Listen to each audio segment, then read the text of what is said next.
부활의 영광이라는 제목으로 말씀을 나누고자 합니다. 성경, 이 신약 성경들 중에 거의 반 정도의 분량을 혼자서 이렇게 쓰신 사도 바울이라는 사람이 있었습니다. 이 사도 바울은 신약 성경 총 13권을 쓰신 정말 대단하신 분이십니다. 그는 그때 당시에 로마 시민권을 가지고 있었고, 오늘날로 말하면 거의 미국 시민권이죠. 로마 시민권을 가지고 있었고, 또 학문적으로도 굉장히 뛰어난 사람이었습니다. 하지만 이렇게 대단했던, 그때 당시 대단했던 사도 바울도 이 성경을 쓰기 전까지는 학문적으로 또 세상적으로만 이렇게 뛰어났기 때문에 하나님을 알지 못하였고, 오히려 이런 기독교인들을, 하나님 아는 기독교인들을 피박하고 또 박해하고 또 잡으러 다니던 그러한 사람이었습니다. 이와 같이 세상적인 눈으로, 세상적인 기준으로 보았을 때는 우리 교회 다니는 우리 기독교인들이 정말 그 사람들한테도 또 저희도 그 사람들도 서로 이해 안 되고, 어떻게 보면 서로 핍박의 그러한 대상이 되기 마련입니다.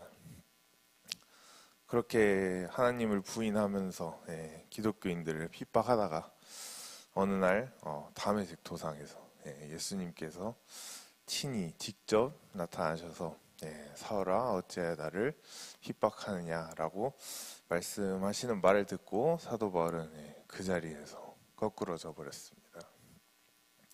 그때부터 이제 사도 바울은 예수님을 영접하게 되고 새 사람이 되어서 눈에 비늘이 벗겨지고 새 사람이 되면서 그의 남은 평생을 복음의 일꾼으로 이렇게 살아가는 것을 볼 수가 있습니다. 여러분들도 예수님을 만나고 난 뒤로부터는 남은 평생 예수님을 위하여 그렇게 사는 인생이 되는 줄로 믿습니다. 이렇게 사도 바울은 쭉 하나님의 사역을 이렇게 하다가 고린도후서 12장에 보면 죽어서가 아닌 사람으로 아직 자기의 목숨이 이렇게 살아 있을 때 죽어서만 갈 수 있는 그곳으로 갔다 왔다고 말하고 있습니다. 다 같이 고린도후서 12장 1절에서 4절 한 번만 읽겠습니다. 찾았으면 다 같이 읽겠습니다. 무익하나마 내가 부득불 자랑하노니 주의 환상과 계시를 말하리라. 내가 그리스도 안에 있는 한 사람을 아노니 그는 14년 전에 셋째 하늘에 이끌려 간 자라. 그가 몸 안에 있었는지 몸 밖에 있었는지 나는 모르거니와 하나님은 아시느니라. 내가 이런 사람을 아노니 그가 몸 안에 있었는지 몸 밖에 있었는지 나는 모르거니와 하나님은 아시느니라. 그가 낙원으로 이끌려가서 말로 표현할 수 없는 말을 들었으니 사람이 가히 이르지 못할 말이로다. 아멘.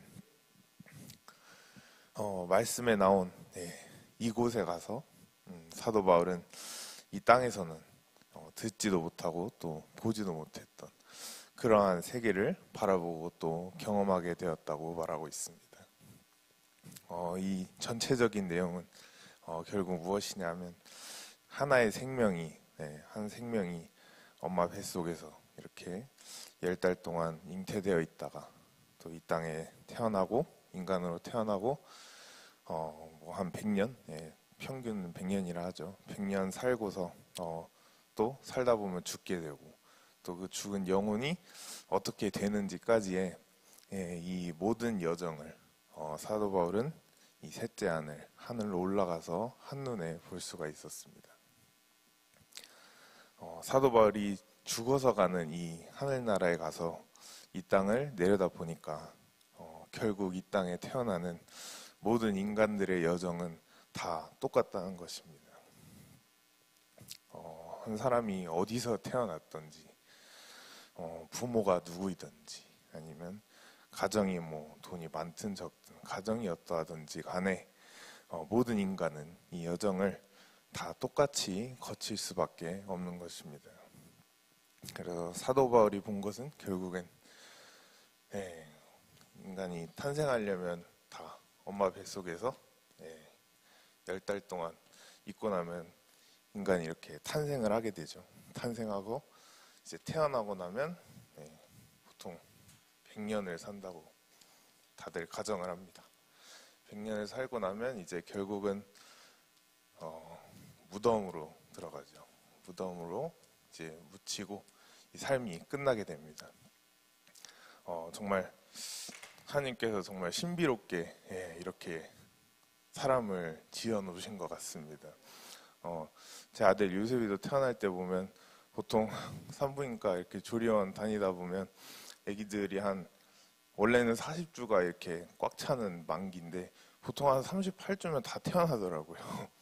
신기하게 하나님께서 참 때가 되면 자기들이 알아서 이렇게 나오도록 만들어 놓으신 게 정말 신비할 뿐입니다. 이거는 어떻게 설명이 불가능한 것 같습니다. 근데 아들 요셉이는 엄마 뱃속이 너무 좋았던지 38주 때부터 이제 막 슬슬 아프고 나와야 되는 시기인데도 꿈쩍도 안 하더라고요. 그러다가 결국은 40주 꽉 채우고서도 또 며칠 넘겨가지고 아주 큰 아들로 태어나게 됐는데 이와 같이 정말 이건 인간의 힘으로 되는 것도 아니고 하나님께서 이렇게 만들어 놓으신 게 정말 그냥 신비할 따름인 것 같습니다.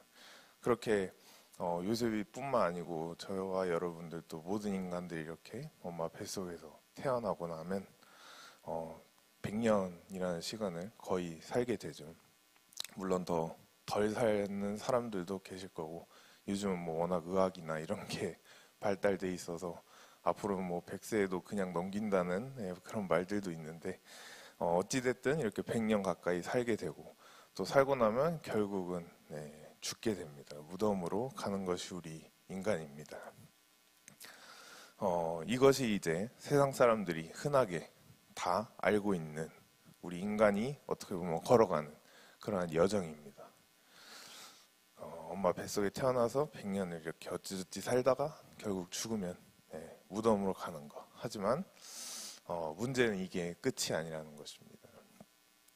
무덤 뒤에도 무언가가 있다는 것을 반드시 믿으시길 축복합니다. 인간의 육체는 죽어서 무덤에 묻히는 거로 끝나지만 인간 속에 있는 그 영혼은 육체를 빠져나와 다른 곳으로 가게 됩니다.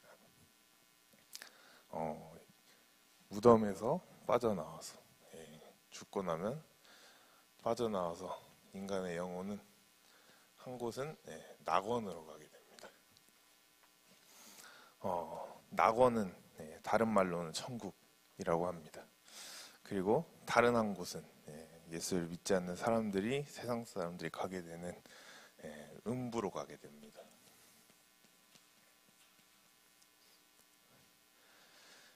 음부는 다른 말로 지옥에 가게 된다는 것입니다.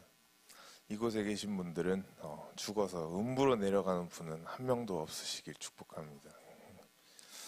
여러분들, 우리가 살고 있는 이 세상이 끝이 아니라 분명히 이후에 다가올 세상이 있으시다는 걸 믿으십니까? 아멘. 이렇게 인간의 영혼이 낙원 아니면 음부 이 둘 중에 한 군데로 세 군데도 아니고 무조건 둘 중에 한 군데로 가게 돼 있습니다. 낙원이나 음부 둘 중에 한 군데로 가서 인간의 영혼은 때를 기다리게 됩니다.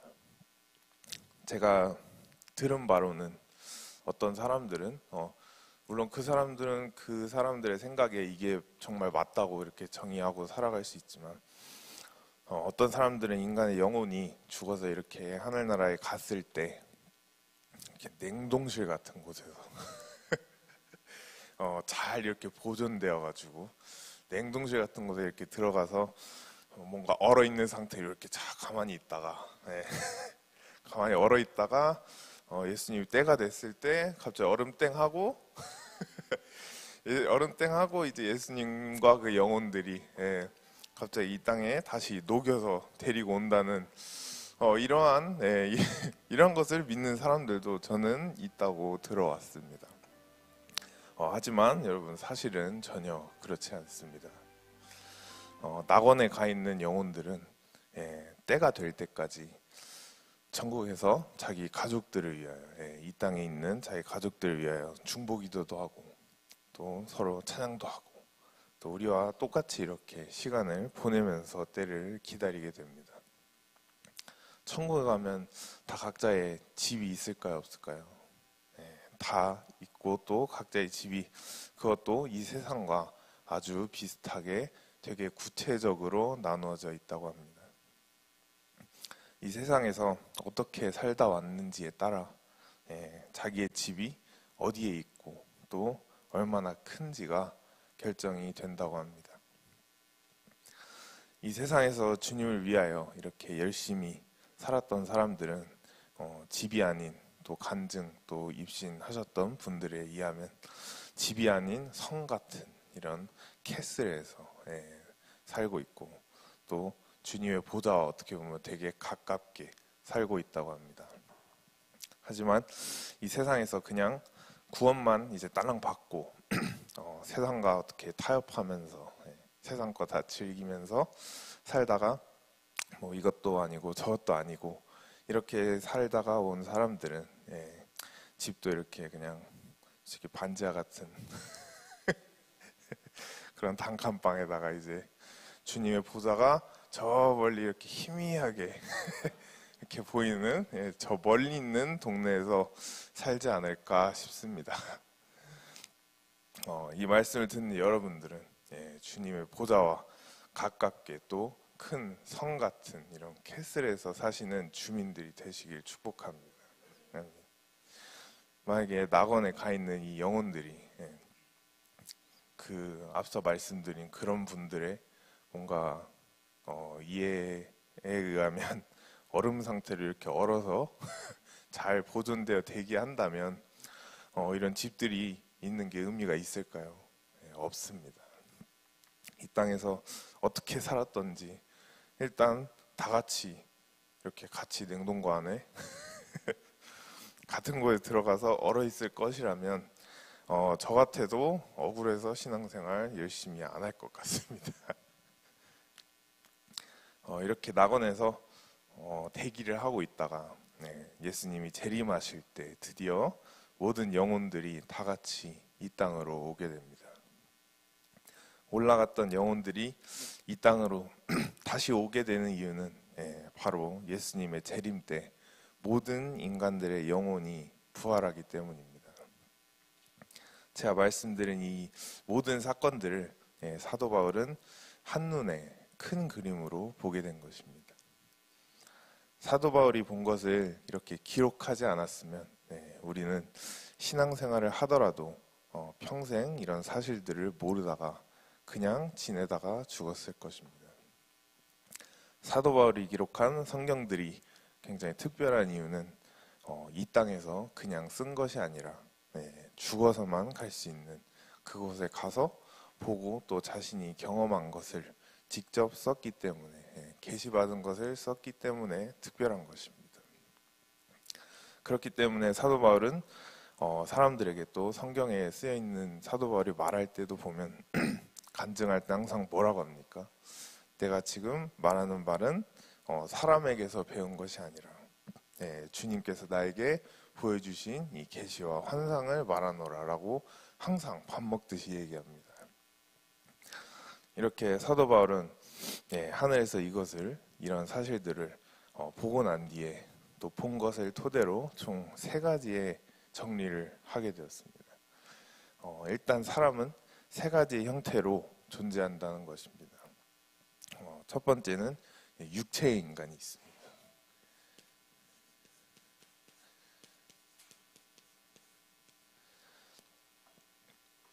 육체의 인간은 지금 저와 여러분들을 가리켜 육체의 인간이라고 합니다. 우리가 지금 다 육체를 가지고서 살아가고 있습니다. 그리고 우리가 죽어서 하늘나라로 갈 때 영과 우리의 육체가 분리되어서 육은 흙에서 왔으니 흙의 고향으로 이렇게 돌아가게 되고 영은 하늘로부터 왔으니 영의 하늘 고향으로 돌아가게 됩니다. 이렇게 하늘로 올라가게 되는 것을 영과 육이 분리되어 하늘로 올라가게 되는 것을 두 번째 영체의 인간이라고 합니다.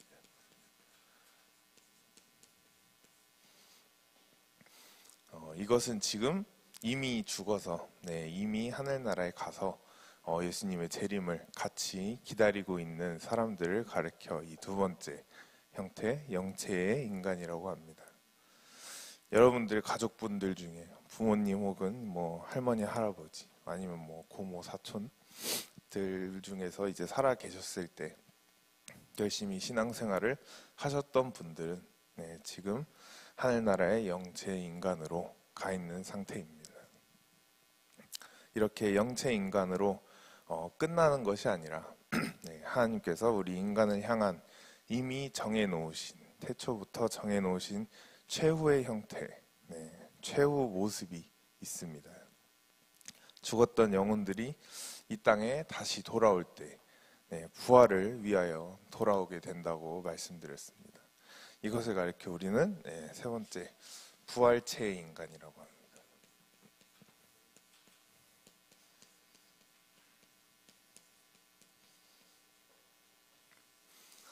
이것이 우리 인간의 최후의 모습, 마지막 상태이고 구원의 완성입니다. 그렇기 때문에 하나님께서는 사람을 만드실 때 육체 인간 또 영체 인간 그리고 부활체 인간이 되게 만들어 놓으신 것입니다. 오늘 본문 말씀 14절에 보면 예수 안에서 자는 자들도 하나님께서 어떻게 하신다고 나와 있습니까?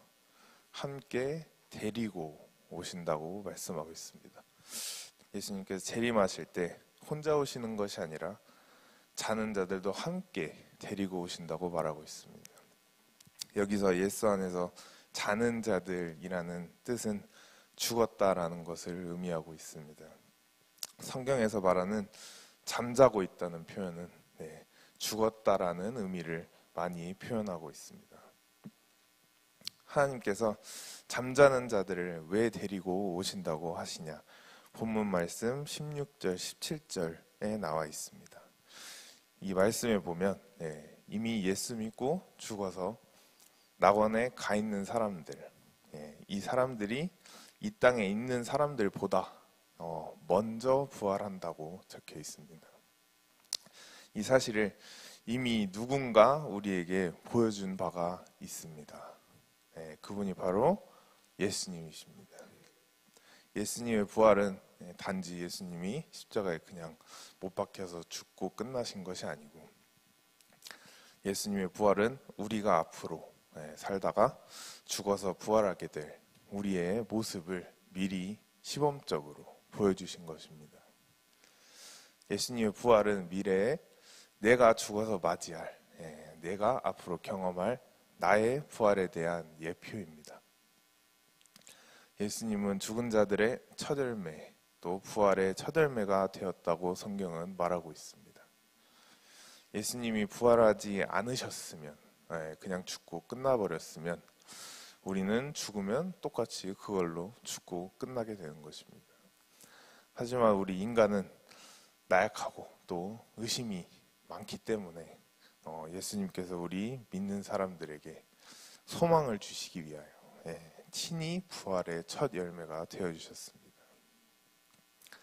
이렇게 낙원에 있는 사람들은 낙원에 가 있는 사람들은 부활을 먼저 체험하지만 예수님이 이 땅에 재림하실 때 그때 이 땅에서 현재 신앙생활을 열심히 이렇게 잘 하고 있는 주님을 섬기고 있는 사람들은 육체가 흙으로 죽어서 돌아가지 않더라도 살아있는 그 상태로 그 산채로 부활을 하게 됩니다.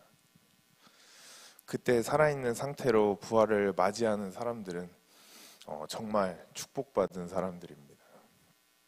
사람이 태어나서 죽음 앞에서 이 죽음이라는 것 앞에서 뭔가 두려움에 한번 떨어보고 또 죽음에 대하여 아무 힘도 이렇게 못 써보고 죽는 것이 어떻게 보면 하나님이 정하신 이런 당연한 일인 줄로 믿습니다. 나의 죽음이 뭐 내가 노력한다고 그게 뭐 앞당겨지거나 아니면 미뤄지거나 그렇지 않습니다. 모든 인간은 신앙이 없는 이상, 그것도 좀 이렇게 성숙한 신앙이 없는 이상, 죽음이라는 게 다가왔을 때 그 죽음 앞에서는 두려울 수밖에 없습니다. 저는 개인적으로 군대 가 있을 때 화생방 체험을 이제 2번을 했는데 이 가스실 안에 처음 이렇게 들어갈 때는 방독면을 밖에서부터 쓰고 들어가니까 그 악명 높은 막 다들 힘들다고 하는 화생방인데 막상 쓰니까 아무렇지 않으니까 들어가고서도 그냥 별로 아무렇지 않네 이러고 있다가 이제 조교가 갑자기 마스크를 벗으라고 합니다. 근데 벗으라고 했는데 뭐 그것도 여태 다 들었던 거니까 벗기 전에 인간적인 마음으로 버텨보겠다고, 한번 버텨보겠다고 버텨보겠다고 있는 숨을 제일 크게 들이마시고 그 상황에서 또 동기들 중에 제일은 아니지만 나름 늦게 벗었어요. 뭔가 나갈 때까지 숨 안 쉬고 한번 버텨보려고. 정말 인간적인 마음이죠. 그렇게 숨을 최대한 크게 들이마시고 딱 마스크를 벗었는데 조교들이 바보가 아니잖아요. 그걸 다 알고 있고 벗고 나서 벗었을 때부터 이미 그 화생방 안에 있는 가스탄들 입자를 보면 갈고리 같이 생겼답니다. 그래서 벗자마자 막 엄청 따가워요. 피부도 되게 따갑고 누가 계속 긁는 것 같고. 근데 그 정도면 견딜만 했는데 이 조교들이 갑자기 군가를 재창을 시키는 거예요. 전 지금 나갈 때까지 호흡을 제일 크게 들이마시고 참고 있는데 저번 주에 배웠던 군가 힘차게 재창하라고 하니까 모르겠어요. 저 동기들에 비해 제가 더 살고자 하는 마음이 컸던 것 같습니다. 그래서 더 크게 숨을 참고 들이마셨기 때문에 이게 군가를 부르니까 저 심호흡이 더 크게 된 거예요, 갑자기. 그래서 다른 애들도 물론 막 처음 마시면 기침하고 난리가 나는데 눈물 콧물 다 나옵니다. 근데 저는 더 크게 마셨는지 이게 숨이 진짜 턱 막혀버리는. 그래서 정말 이러다 사람 진짜 죽겠구나. 이게 숨이 안 쉬어지니까 일단은 허리도 안 펴지더라고요. 처음에 너무 괴로우니까 이게 가스가 입으로 확 들어가니까 여기에서 막 가슴이 쓰리고 허리가 안 펴지고 말이니까 그 와중에 조교는 빨리 허리 펴고 군가 부르라고 그러고 그래서 정말 그렇게 모르겠어요. 뭐 밖에서 시간을 누가 쟀는지 모르는데 그렇게 한 진짜 3분 내지 5분 있다가 나오는데 나오고 나서 드는 생각은 정말 살았다라는 생각밖에 안 들고 정말 지금이야 이렇게 웃으면서 얘기하지만 그때 안에서 있을 때는 진짜 이렇게 사람이 죽을 수 있구나. 그냥 밀폐된 공간 안에서 가스 한 번 마시고 그냥 아무 힘 못 쓰고 죽을 수 있겠구나 라는 그 생각으로 나오자마자 지금까지도 그때 생각하면 굉장히 굉장히 아직도 뚜렷합니다. 그때 상황이 뚜렷하기 때문에 이와 같이 제가 말씀드리는 건 인간은 이 죽음이라는 이 단어 앞에서는 그냥 한없이 약해지고 한없이 그냥 아무 힘 못 쓰는 것이 우리 인간인 것 같습니다. 이와 같이 사람들은 다 죽음 앞에서는 이렇게 동일한데 제가 말씀드린 죽지 않고서 그대로 산 채로 부활하는 사람들은 얼마나 축복이고 얼마나 좋겠습니까? 여러분들도 예수님이 언제 재림하실지 물론 아무도 모르지만 죽지 않고 살아있는 상태로 부활하시기 원하시면 운동도 열심히 하시고 또 건강식품 열심히 챙겨 드시면서 비타민 열심히 챙겨 드시면서 오래오래 사시기를 바랍니다.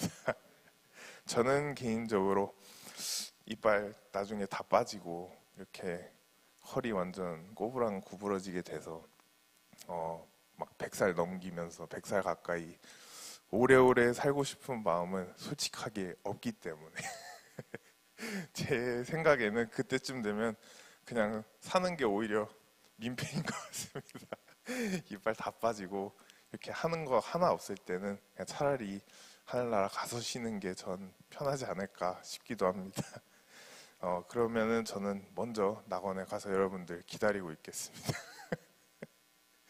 이렇게 하나님께서 낙원에 있는 사람들과 또 이 땅에 있는 사람들을 나중에는 결국 재림하실 때 부활체로 부활을 시키신 후에 결국엔 최후의 목적지인 천년 왕국에 우리를 데리고 가려고 하시는 것이 하나님의 궁극적인 계획인 줄로 믿습니다. 청교도 말씀의 핵심이 결국은 무엇입니까? 모든 신앙생활 목적지는 딱 한 곳, 천년 왕국을 두고 하는 것입니다. 또 만유회복이라는 말씀의 그 동그라미 3개, 마지막 3번째 동그라미가 결국은 새 예루살렘 천년 왕국을 말하고 있습니다. 그때 하나님께서는 천지 창조하실 때, 태초에 천지를 창조하실 때 그 모습을 회복하게 되는 줄로 믿습니다. 이것이 하나님의 계획이고 또 이것에 대하여 다른 말을 하거나 다른 의견을 내거나 아니면 다른 계획을 말하는 그것은 이단입니다. 여러분들은 이것 외에 다른 말이 들려오더라도 절대 흔들리지 않으시길 축복합니다. 이 사실을 우리는 이미 매일처럼 매번 또 오늘도 예배할 때마다 고백하고 있습니다. 그것이 무엇입니까? 사도신경입니다. 사도신경에 보면 하나님의 계획을 결국은 그 몇 문장으로 함축시켜서 만들어 놓았습니다. 사도신경 끝부분에 보면 뭐라고 나와 있습니까? 몸이 다시 사는 것과 영원히 사는 것을 믿사옵나이다 라고 우리가 매일처럼 고백을 합니다. 우리가 매번 외우고 또 매번 하는 말이니까 무의식적으로 또 습관적으로도 말하는 사람들도 있겠지만 사도신경에 하나님의 계획이 정확하게 나와 있는 것입니다. 이단을 이렇게 구분할 수 있는 제일 쉬운 방법은 예배 시간 때 그 사람이 사도신경을 하나 안 하는지 안 하는지를 지켜보는 것이라고 합니다. 이것은 정광훈 목사님의 그 간증 겸 경험담이기도 하신데 사랑제일교회에서도 이제 교회를 처음 나왔거나 뭐 이런 새신자들은 당연히 사도신경을 모르고 또 할 줄 모르고 아직 못 외웠고 했기 때문에 예배할 때 뭐 못할 수 있죠. 그건 당연히 이해가 되지만 교회 이제 막 몇 년 다녔고 오래 다녔는데도 예배 때 보면은 목사님들을 위해서 다 보시잖아요. 근데 몇 년 계속 저 자리에 앉는 사람인데도 사도신경을 안 하는 사람들이 간혹가다 있다고 합니다. 그 사람들의 이유는 결국 이단들의 목적은 한 교회에 이렇게 들어와서 특히 대형 교회는 뭐 더 쉽겠죠. 한 교회에 들어와서 성도들을 어떻게 좀 이렇게 얘기해가지고 꼬셔가지고 결국은 자기네 쪽으로 데려가려고 하는 것이 결국은 이단들의 목표입니다. 사랑제일교회 또한 이단들이 뭐 여러 차례 과거에도 이렇게 들어와서 꼬셔가지고 특히 목사님께서는 외적 활동을 많이 하시니까 교회 안 계실 때가 오히려 더 많으니까 더 쉽죠. 어떻게 보면. 그러니까 그렇게 이단들이 들어와서 꼬셔가지고 교회를 같이 나간 성도들도 정말 적지 않은 거로 알고 있습니다. 우리는 이단들이 형식적으로라도 그냥 다른 사람 할 때 그냥 뭐 같이 립싱크라도 이렇게 따라하면 되지 않을까라고 솔직히 생각은 할 수 있지만 그들은 속에서부터 이 사도신경을 말하는 것 자체가 뭔가 이 거부감, 뭔가 절대 믿지 않기 때문에 이런 거부 반응이 올라오기 때문에 형식적으로 따라하지도 못한다고 합니다. 그 말이 저 또한 이해가 되는 게 제가 저번에도 말씀드린 것 같이 장희동 돌고지역 앞에서 신천지 애들이 정광훈 목사에 대한 그냥 말도 안 되는 사실들 이렇게 다 적어놓고 전단지를 막 돌리고 있는데 그거를 제가 받아버렸어요. 저랑 같이 가던 그 교회 청년이 받아버렸는데 처음엔 그냥 무슨 헬스장 오픈했나 보다 하고 보지도 않고 그냥 집에 가는데 버려야 되니까 받긴 받았는데 버려야 되니까 그냥 버리기 전에 싹 봤는데 여기 정광훈 목사가 이단인 막 사입이라 그랬나? 뭐 이단인 이유하고 밑에 10가지를 막 열 몇 가지를 적어놨어요, 이유를. 근데 하나같이 다 말도 안 되는 이유고 해가지고 너무 열받아서 그 사람을 이제 찾으러 수색에 나서가지고 어디 있나 했는데 거의 5분도 안 돼서 그 자리에 없더라고요. 예, 또 딴 데로 이동했어요, 그새. 딴 데로 이동했는데 결국은 그 청년과 제가 돌고래 주변을 수색해서 찾아냈습니다. 다른 데서 또 뿌리고 돌아오고 있더라고요. 안 그래도 신호등에서 기다리고 있는데 그래서 저 사람 아니냐고 그러니까 근데 이게 가방에다가 전단지 이렇게 숨기고 다니더라고요. 그래서 저 사람 맞다고 해서 갔는데 이거 주지 않았냐 해서 줬다 했는데 이제 거기서부터 저희가 이제 물고 늘어졌죠. 이거 불법인 거 아니냐고 이거 그때 몇 조 몇 하인가 정말 법이 있습니다. 그래가지고 법을 갖다 들이미니까 도망가기 바쁘더라고요. 뭐 자기 막 구역장한테 전화하고 있고 이상한 애들 따라온다고 구역장한테 전화해서 막 도와달라고 하고 있고 막 그러는데 저희가 당신들 신천지에서 오지 않았냐고 하면서 말을 하면은 끝까지 부인을 해요. 끝까지 부인을 하고 절대로 막 자기 입으로 신천지라는 걸 밝히지 않았기 때문에 그냥 어쩔 수 없이 저희도 최후의 방법으로 신천지의 교주 이만희 교주를 들먹거리니까 바로 반응이 나오더라고요. 제가 그 말이 생각이 나는 이유는 결국은 형식적으로도 그 사람들은 이단들은 절대로 사도신경이나 이런 걸 따라할 수도 없고 그들이 믿는 그 교주 이만희나 이런 교주와 교리에 대한 그 반응이 너무 확 드러나기 때문에 제가 개인적으로도 그 경험을 한 적이 있습니다. 정말 이만희 딱 세 자만 읊어버리면 그냥 기절을 해버립니다. 좋아가지고 그냥 물론 말이 좋다는 거지만 정말 방어적으로 나옵니다. 우리 이만희 교주님을 입에 놀리지 말라면서 막 난리가 납니다. 거의 신성모독하는 수준으로 정말 그렇게 나오기 때문에 저희는 오히려 땡큐죠. 그렇게 하면 드러나 버리니까 정체가 그렇게 해가지고 결국은 경찰 불러서 저희가 벌금을 매겼습니다. 벌금 매기고 장이동에서 쫓아냈습니다. 그렇게 마무리를 지었지만 결국은 이단들과 이런 우리 믿는 사람들과는 확실히 그 차이점이 있다는 것을 여러분들도 기억하셨으면 좋겠습니다. 그렇기 때문에 여러분들이 오늘도 그렇고 예배 시작할 때 매번 말하는 사도신경을 내가 할 수 있음에 대하여 감사하시기를 축복합니다. 이렇게 사람은 죽음으로 그냥 끝나는 것이 아니라 사도신경에 나온 것처럼 우리에겐 부활이 기다리고 있기 때문에 장례식을 갈 때 슬퍼할 필요가 있을까요, 없을까요? 전혀 없습니다. 장례식 때 계속 울고 있고 우울한 분위기만 뭔가 이렇게 침체된 분위기만 보인다면 그것은 부활에 대하여 믿지 않는 것입니다. 저도 어제 갑작스럽게 연락을 받아서 정광훈 목사님의 매형이죠. 매형이죠. 정광훈 목사님의 누나 사모님 분의 남편 목사님. 저에게는 큰 고모부이십니다.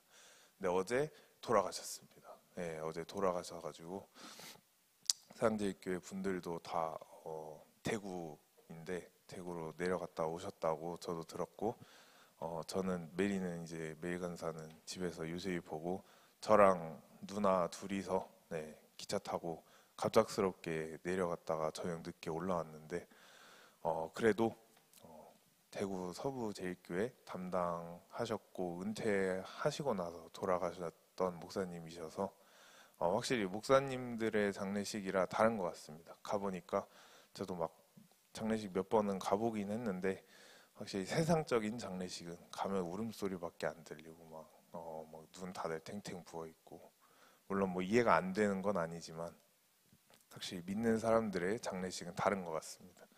가보면은 정광 목사님 그 누나 저에겐 큰 고모 분도 되게 뭐 막 싱글싱글 웃으시진 않으시지만 그래도 얼굴에 뭐 이런 슬픔이 전혀 없으시고 다들 그래도 슬픈 느낌 하나도 안 들고 오히려 그냥 다들 편하게 얘기하고 그냥 그러는 모습이 또 그쪽 교인분들도 오셔서 다 이렇게 있는 모습들이 되게 저는 특별하게 느껴졌습니다. 확실히 이게 믿는 가정들 또 목사님들의 이런 장례식은 다른 것 같습니다. 장례식 때 오히려 이제 막 그 사람이 이제 부활을 하겠구나, 이제 이 땅을 마무리하고 천국 가서 이제 곧 부활하시겠구나라며 기쁨으로 축하해 주는 것이 우리는 마땅한 것이라고 봅니다.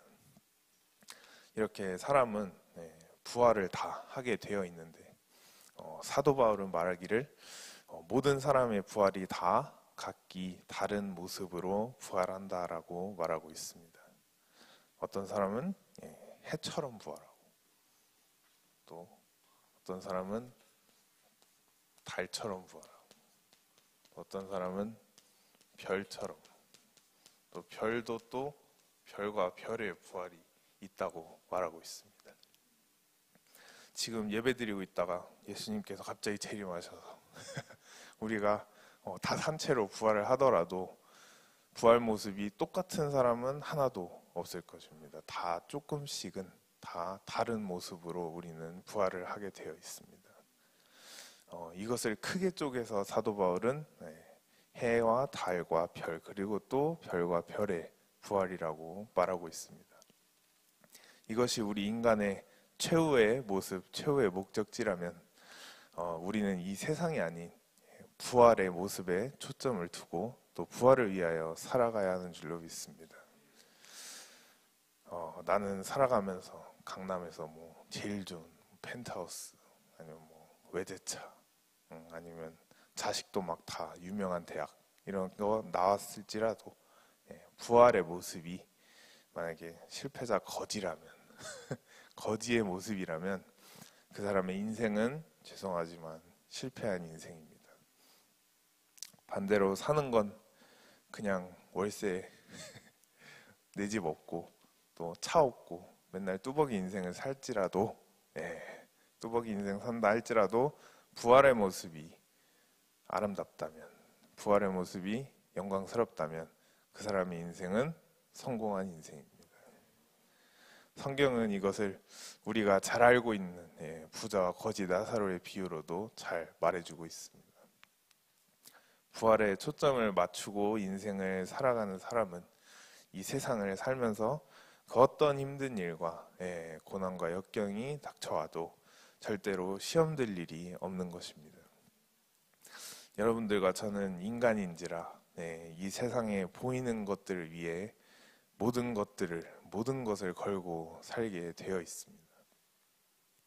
그래서 매번 기도할 때 다들 뭐라고 합니까? 하나님 돈 주세요.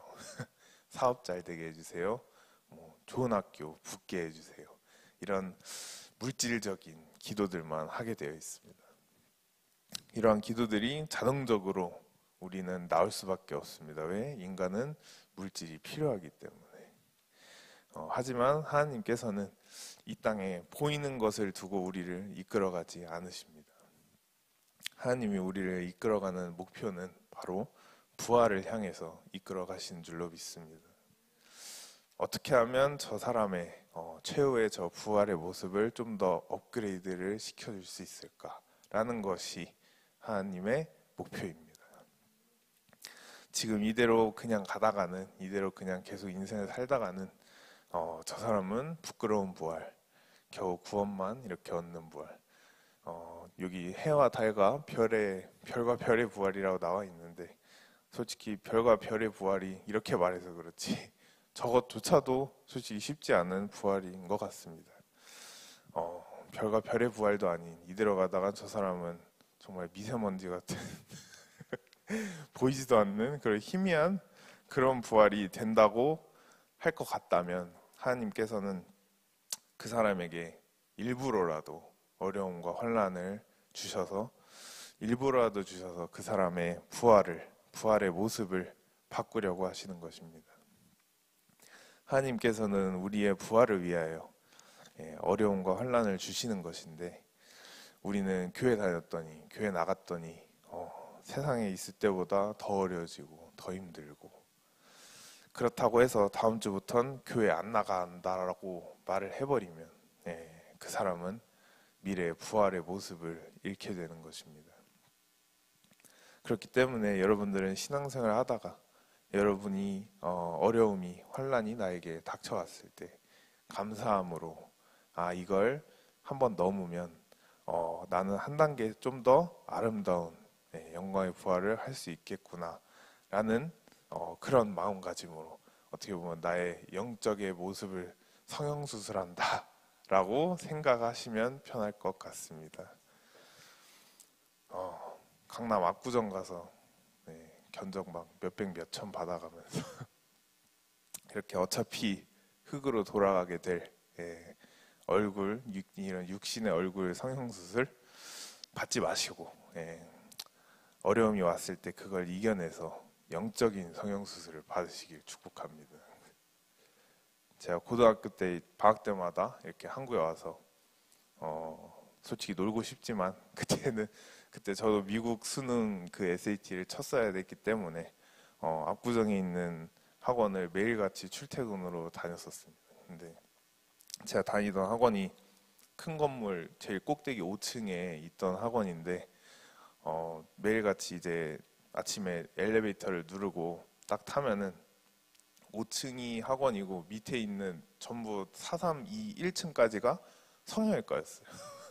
성형외과였기 때문에 그래서 아침에 5층 엘리베이터 딱 누르고 다 같이 기다리고 있다가 스르륵 타면은 전 5층이니까 당연히 제일 마지막에 내리니까 근데 다 층마다 멈추면서 사람들이 내리는데 이게 하나같이 그때는 참고로 코로나가 없는 시대였잖아요. 없는 시대였는데 전부 다 하나같이 뭘 다 쓰고 있어요. 다 가리고 있고 다 마스크 쓰고 있고 막 아직 아침인데 선글라스 쓰고 있고 막 어떤 사람은 눈만 보이게 내놓고 있고 그래서 솔직히 그 한가운데 있는 제 입장으로 저는 책가방 메고 있는데 다른 사람도 아침부터 얼굴 다 가리고 나오니까 솔직히 제 생각으로는 나도 뭐 하나 가려야 되나 라는 생각이 들 정도로 정말 그때 지금도 물론 뭐 크게 변한 건 없을 거라 생각하지만 정말 그때는 그 아침에 압구정 거리 저 학원 앞에 있는 거리를 지나가다 보면 정말 얼굴을 알아보기 힘든 사람들 많습니다. 제가 말하는 건 가렸기 때문에 알아보기 힘듭니다. 정말 내가 아는 사람이 옆에 지나가도 인사도 못할 정도로 진짜 막 눈만 내놓고 다니고 코만 뚫고 다니고 진짜 마스크는 기본으로 다 하고 있고 코로나도 아닌데 그래서 그런 사람들을 보면서 정말 이렇게 예수를 믿는 사람들조차도 심지어 솔직히 교회를 다니는 사람들조차도 많은 사람들이 이렇게 자신의 외적인 이런 모습을 바꾸고자 많은 돈도 물질도 투자하고 또 시간도 투자하고 한 번 가서 되는 거 아니잖아요. 계속 출퇴근해야 되고 시간도 투자하고 심지어 그 아픈 거 다 참아가면서까지 성형을 하는 것을 우리가 볼 수가 있습니다. 하나님과 우리 인간의 생각이랑은 전혀 다르기 때문에 우리가 알 수 없지만 하나님께서는 우리에게 어떤 길이 제일 좋은 길인지 다 알고 계십니다.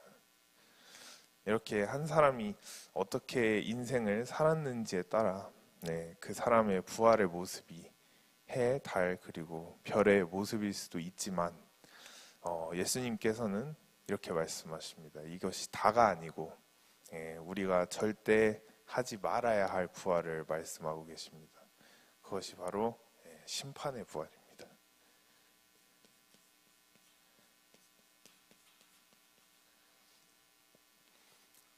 이것이 인간에게 있어서 제일 비극적인 부활입니다. 앞서 말한 해와 달과 별의 부활들은 이것을 가리켜 생명의 부활이라고 말하고 있습니다. 하지만 심판의 부활은 예수를 믿지 않는 세상 사람들이 맞이하는 결국은 사망의 부활입니다.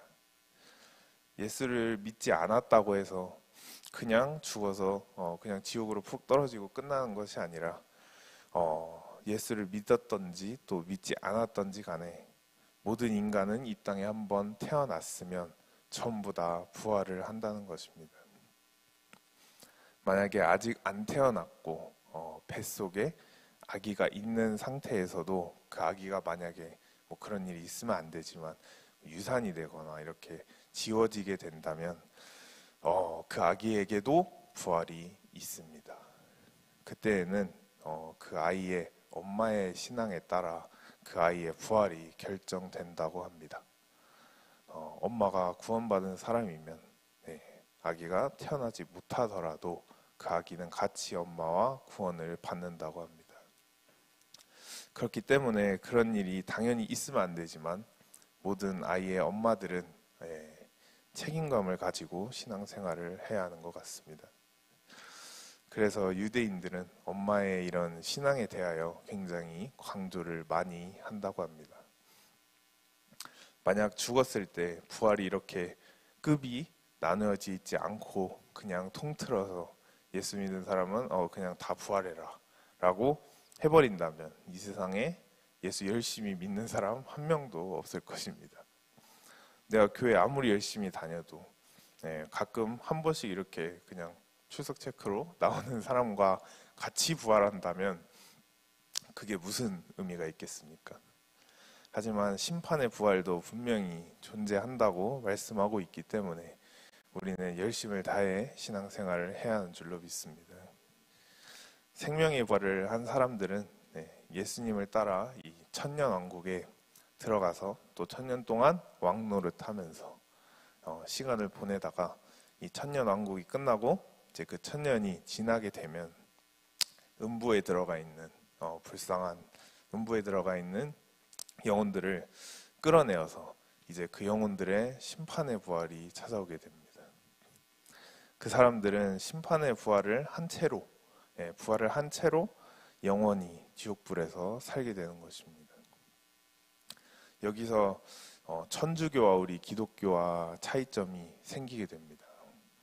천주교는 심판의 부활을 해서 이렇게 지옥에서 계속 고통받다가 그 사람의 뭔가 이 죄값이 뭔가 이 형량이 다 지불이 되고 나면 하나님께서 이 영혼을 이렇게 다시 생명의 부활로 이렇게 옮겨준다고 이렇게 가르치고 있습니다. 이렇게 말할 수 있는 것이 그 이유가 천주교는 성경을 이렇게 회의를 해가지고 저 높은 사람들이 다시 조금씩 막 고치는 그러한 제도가 있다고 합니다. 하지만 이것은 절대로 옳지 않은 행동입니다. 그 어떤 누구도 뭐 대통령이 됐다 하지라도 성경을 고칠 수 있는 권한은 그 아무에게도 없는 것입니다. 한 번 한 이의 말씀은 영원토록 동일한 말씀인 것입니다. 이게 제가 말씀드릴 마지막 내용은 여러분들이 해와 달과 별의 부활을 하시길 원하십니까? 아멘. 그렇다면 그에 따른 우리는 헌신과 또 투자를 해야만 하는 것입니다. 우리가 이 땅에 살아가면서도 무엇을 얻기 위하여 공짜는 없는 것처럼 우리의 부활을 위해 우리는 투자를 해야 하는 것입니다. 그렇게 영적인 부활의 목표를 두고 또 열심히 노력하고 살다가 보면은 하나님 쪽에서 이제 이 사람은 별의 부활에 뭔가 완성이 됐구나, 뭐 달의 부활에 완성이 됐구나 라고 느껴지실 때 하나님께서 판단하셨을 때 이 사람이 그 그릇이 찼을 때 우리는 죽어서 누릴 그 해와 달과 별의 부활의 그 영광을 이 땅에서도 누릴 수 있게 된다는 것입니다. 이것이 얼마나 감사한 일입니까? 그냥 죽어서 부활하는 것만으로도 저희에게는 감사할 일인데 이 땅에서도 하나님께서 육신적인 부활 또한 주신다는 것입니다. 그렇게 될 때 우리 모든 물질들 또 사업과 가정 또 심지어 관계에 있는 이런 모든 부활이 일어나게 되는 것입니다. 하지만 우리는 이 순서를 거꾸로 생각하고 지냅니다. 이 땅에서의 부활을 먼저 체험하고 싶어하고 이 땅에서 부활을 먼저 하면 나중에 이제 헌신하고 나중에 신앙생활 열심히 한다고 생각하지만 하나님께서는 순서가 틀렸다는 것입니다. 미리 하늘의 부활을 먼저 따놓으면 이 땅의 부활을 주신다는 것입니다. 고린도전서 15장 42에서 44절 마지막으로 한 번만 읽겠습니다. 찾았으면 다 같이 읽겠습니다. 죽은 자의 부활도 그와 같으니 썩을 것으로 신고 썩지 아니할 것으로 다시 살아나며 육된 것으로 신고 영광스러운 것으로 다시 살아나며 약한 것으로 신고 강한 것으로 다시 살아나며. 아멘. 이 말씀을 보면 제일 많이 나와 있는 단어가 무엇입니까? 심고라는 단어입니다. 육체로 무엇하라고요? 심고. 육체로 심고 신령한 몸으로 다시 산다고 나와 있습니다. 그렇기 때문에 여러분들이 교회 신앙생활 하면서 육신적으로 이렇게 육체로 헌신하는 거, 육체로 교회 일 돕는 거, 이 모든 것들이 다 육으로 심는 것입니다. 또 썩을 것으로 뭐라고요? 심고 썩지 아니할 것으로, 영원한 것으로 다시 산다고 나와 있습니다. 썩는 것은 결국 무엇입니까? 물질입니다. 네. 돈 아무리 많아도 천국 갈 때 가지고 갑니까?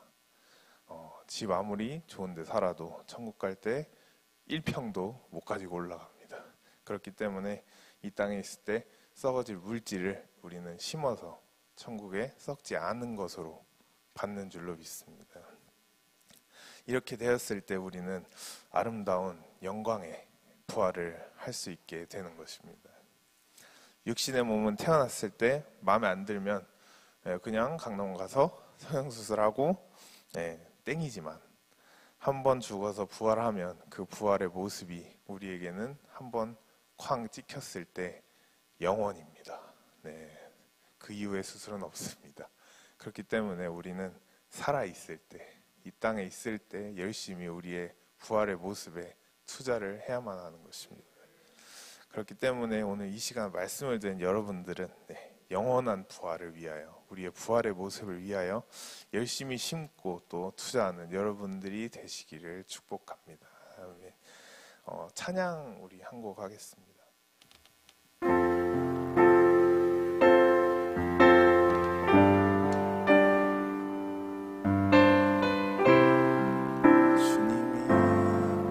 주님이 결박당하실 때 나의 마음 괴로웠고 주님이 매 맞고 능욕당하실 때 나 어찌할 줄 몰랐으며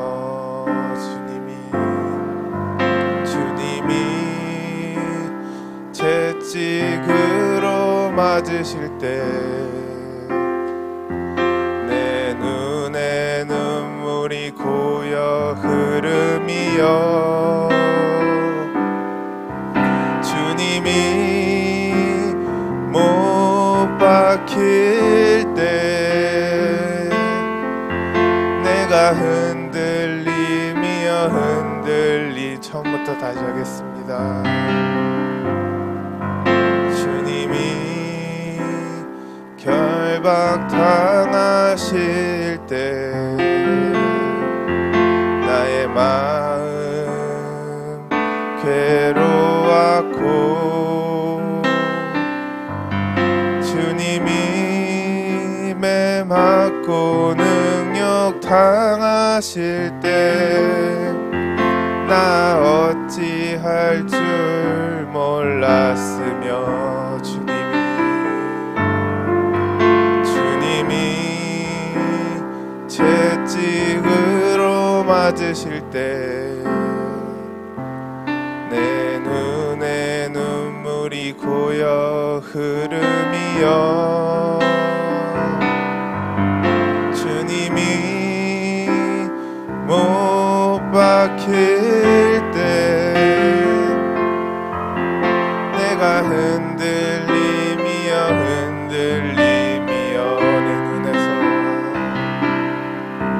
내 눈에서 오열의 파도가 넘치며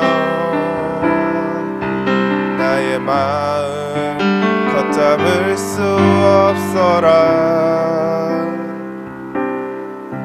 그의 아픔이 내 아픔이요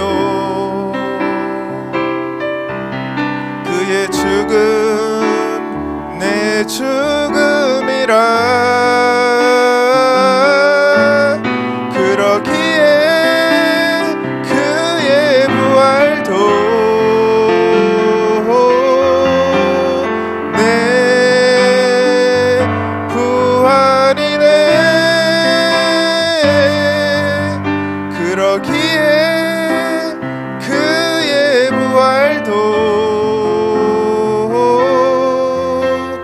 내 부활 그러기에